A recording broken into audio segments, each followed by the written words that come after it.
Hi, welcome back. Today we are going to see the ECG topics in Nclex. So here I am going to discuss what you must know in the point of Nclex examination. So I am going to tell you only the high yield topics only. So let's dive into the topic. So here I would like to say regarding the normal conduction system of the heart. So the heart rate is being produced by the sinoatrial node. Then it is transferred to the AV nodes. Then it is being transferred to the bundle of His. Then the bundle of His it's been bifurcated into left bundle branch and right bundle branch. And this branches reaches to the ventricle and it goes to the takes a diversion and becomes the Purkinje fibers. So this Purkinje fibers provides the electrical impulses to the ventricles. So when the heart rate is being produced by the sinoatrial node, the heart rate is produced at the rate of 60 to 100 beats per minute. So this is our pacemaker of the heart, and this is being transferred via the atrial walls to the AV node. The AV node can produce a heart rate of 60 and 30 to 60. Okay, and again this AV node is bifurcated into bundle branches, that is left bundle branch and right bundle branch. Then it covers the ventricle through left Purkinje fibers and the right Purkinje fibers. So the ventricle can only produce a pacemaker that a heart rate of just 30 beats per minute. So this is just an overview of the conduction system of the heart. So I am going to tell you what we are going to see the test taking strategy in topic ECG. So the Nclex does not test ECG like a cardiology exams, right? So it only focus on how you should recognize the ECG and what is the nursing priority pertaining to particular ECG and what is the safety measures we need to follow. These are the only three things that the Nclex is going to test on ECG topic, right friends? So the most tested ECG rhythms I am going to tell you, which are always the Nclex favorites, are in the sinus rhythm. We have the normal sinus rhythm, which is having the rate and the regularity, everything is normal. And under sinus rhythms, we have normal sinus rhythm and we have the sinus bradycardia. Here, the rate is reduced but it is regular. So this is also a normal rhythm. And next one is sinus tachycardia, and where the heart rate is more. In sinus bradycardia, the heart rate is less than 60 beats per minute. But if the patient is symptomatic, then it is not a problem. And in sinus tachycardia, the heart rate reaches above 100.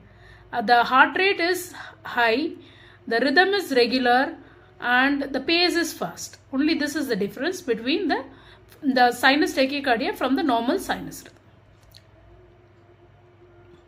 So these are the few ECGs where I am showing the normal sinus rhythm, sinus tachycardia and the sinus bradycardia. Okay friends, just have a look on this.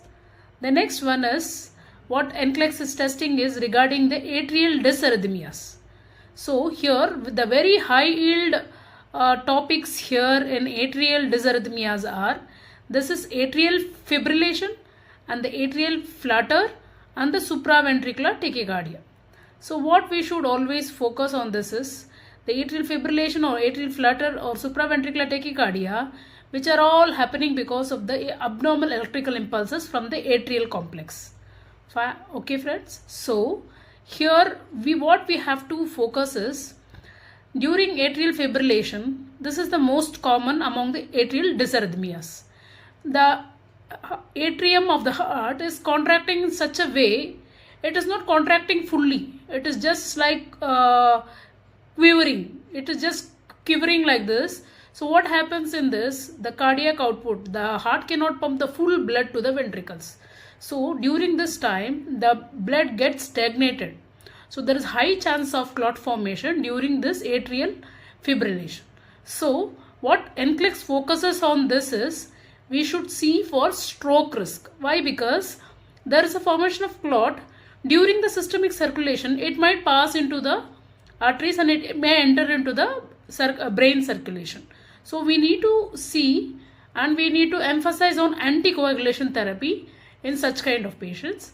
And during this atrial fibrillation, we mainly focus on the rate control.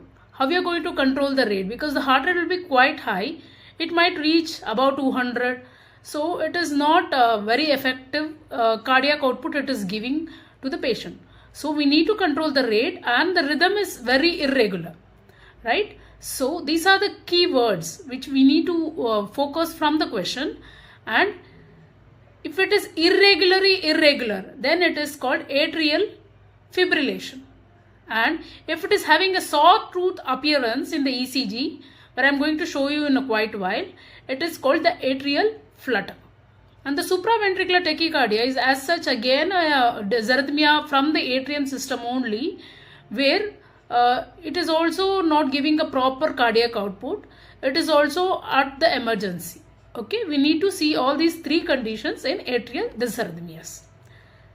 So these are the ECGs of atrial fibrillation, atrial flutter, and the supraventricular tachycardia. Please have a look. And the third component, what the Nclex is going to test, is about the heart blocks.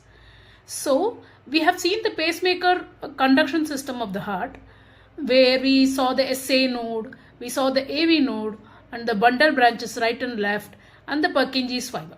So if there is any problem in the conduction system of the heart, there will be a heart blocks.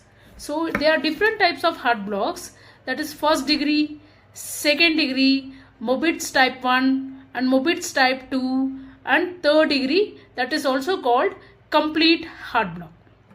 So the Nclex rule is that the Mobitz 2 and the third degree heart block is the most severe form of which is affecting the physiology of the patient. So here we need to emphasize, because they are not having adequate heart rate and there is not adequate cardiac output. So during this type of heart rhythms, we need to emphasize on pacemaker for such type of patients, because we should not delay the treatment by interpreting the ECG, because this type of Mobitz type 2, that is Wenckebach heart block, and the third degree heart block, there is no effective cardiac output which is produced by the heart for the patient. So here the patient might be very tired, sick, and he might collapse. So we need to emphasize and we need to immediately start the pacing during these type of rhythm. Continuing with the type of heart blocks, I am going to say about the heart blocks types and how it appears. The first degree heart block, where we can see there is a progressive prolongation of the PR interval. So the PR interval is getting prolonged beat by beat. And what happens in the second degree heart block is, it is also called Mobitz type 1, where the PR interval increases subsequently until there is a drop in the QRS complex. So first beat it increases a bit, and second beat it increases again, and third beat it increases again. So this is Mobitz type 1 or the second degree heart block. And next type under second degree heart block is Mobitz type 2. Here there is constant, there is no, it is not unlike the Mobitz type 1. The PR interval is continuously prolonging, but here what happens is there is a constant PR interval, and there is a constant PR interval each beat, and until there is a miss of the QRS complex. So this is Mobitz type 2 and second degree heart block. And next one is third degree heart block, is also called the complete heart block, where we can see that the heart rate of P wave the PU wave and the Q wave has no relation. Usually we have a PQRST continuation. In this complete heart block, the PU wave beats independently and the QRS beats independently. So what happens in such condition is there is no effective cardiac output produced by the heart. So these Mobitz type 2 and the third degree heart block is considered to be the most emergency. So we need to see such type of heart blocks.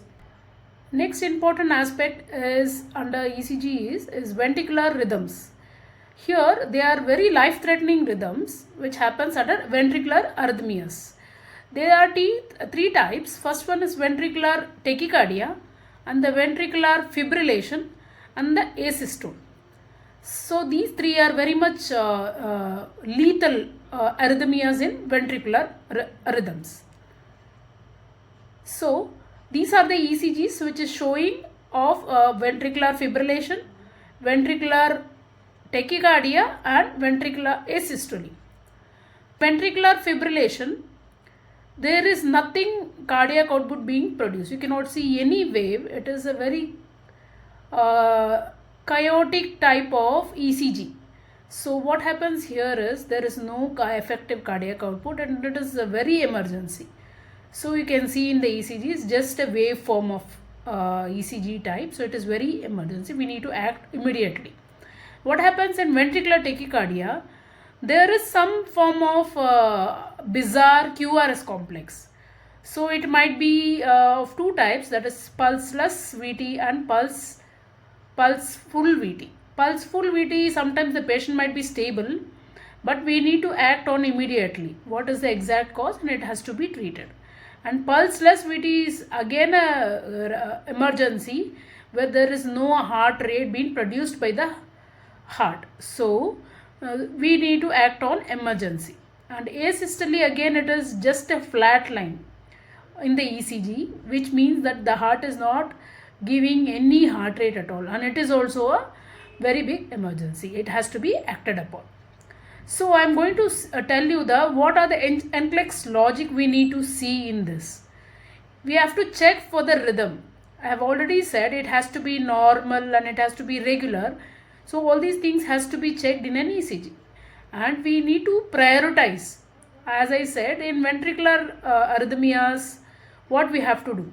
If it is V fibrillation, that is ventricular fibrillation, as I said, there is nothing, no cardiac output being produced during this time. So what happens is this, we need to defibrillate the patient. Defibrillation is an external current being applied to the heart with the help of the electrodes which is placed on the apical and the base of the heart, and we need for monophasic defibrillation. Okay, this is very much important in ventricular fibrillation. And again another condition is ventricular, that is pulseless VT, where there is no pulse, means there is no heart rate at all. Again in this case also we need to defibrillate the patient. It is also a very lethal condition. And next one is, again I said to asystole. Here the defibrillation will not work. We need to immediately start a CPR along with epinephrine has to be administered to the patient.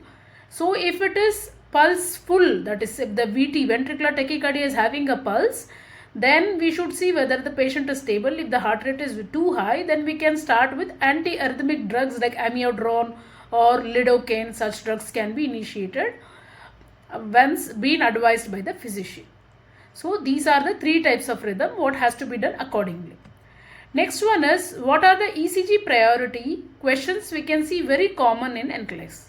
So the Nclex asks, who do you see first? Which type of patient do you see first? And what is the rhythm? Is that rhythm dangerous? Is that a atrial dysarrhythmia or a ventricular dysarrhythmias? So according to the ECG and what type of lethal dysarrhythmias, we need to take an immediate action and always assess the patient before. Don't blindly see the monitor and think that the patient is having a lethal dysarrhythmias. We need to check with the patient also. There are many instances where the ECG monitor shows some bizarre ECG, but actually when you are going to the patient, we need to recheck because it might be some lead disconnection or those things. We need to assess, and you should check whether the patient is conscious, awake, and suddenly you should check the vitals. If everything is normal, that might be problem with the ECG monitoring. Or if really there is a problem, then we need to act upon very immediately.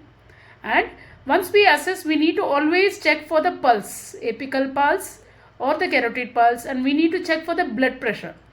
Especially in pulseful VT, where there is a lower chances of hypotension. Sorry, there is higher chances of hypotension in pulseful VT. Okay, then we have to check for the consciousness, level of consciousness when there is any dysarrhythmia happening with the patient.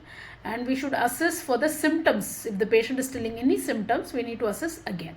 So all these things we need to do when we are, when the question is asking. So we need to ask and we need to see and check all these things with the patient. So if there is an unstable patient with an arrhythmias, so there are many things we can be done. First, we should do the ECG, and sometimes it can be corrected with medications too. So if it's like a digoxin, it is mainly given for the patient who is having any problem with the that we have to see what are the ECG and what are the medication if the patient is getting.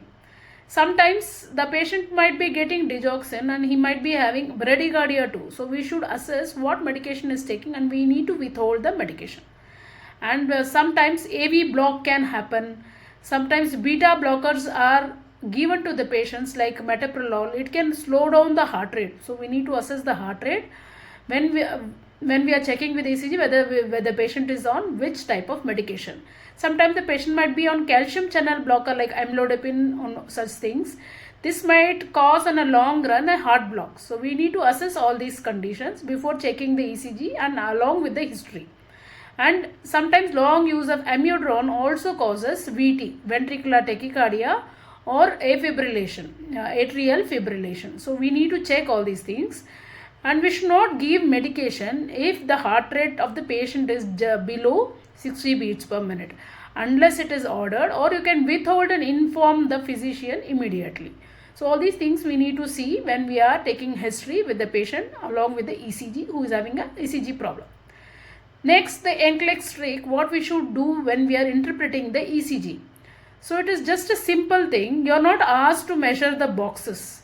And again, what you are asked is only whether the rhythm is regular or it is irregular. And you should see whether the rate is fast or it is slow. And we need to see again. I have said all the dangerous arrhythmias, whether it is dangerous or not. Like atrial fibrillation, ventricular fibrillation, ventricular tachycardia, and next one is asystole. All these three things are most critical condition in this which is considered to be most lethal. And what we should do as a nurse first, all these things only we need to see from the question. So I would like to emphasize that how we should remember the ECG keywords. If there is no P wave, then it is atrial fibrillation. So it is an irregularly irregular type of atrial fibrillation. So there is no P wave we can identify. And if it is a sawtooth pattern, it is called atrial flutter. So this is also one type of atrial dysarrhythmias. And if we are seeing a wide bizarre QRS complex, we should always associate with ventricular rhythm, that is ventricular tachycardia, right? And if they are dropped beats, whether you are when you are checking an ECG, you should have regular, and the speed should regular, rate should be regular. All these things we need to see. And if there is any dropped beat, if there is any missing P or a QRS complex, then we can assume it is a heart block. And if there is a flat line, then it is called asystole. So only these things, the ECG is on ECG topic, the Nclex is going to assess. Okay. Next, so all these things we need to keep in mind when we are going through ECG questions. Okay friends, Thank you. If you have any doubts, please do comment in the comment box. Thank you.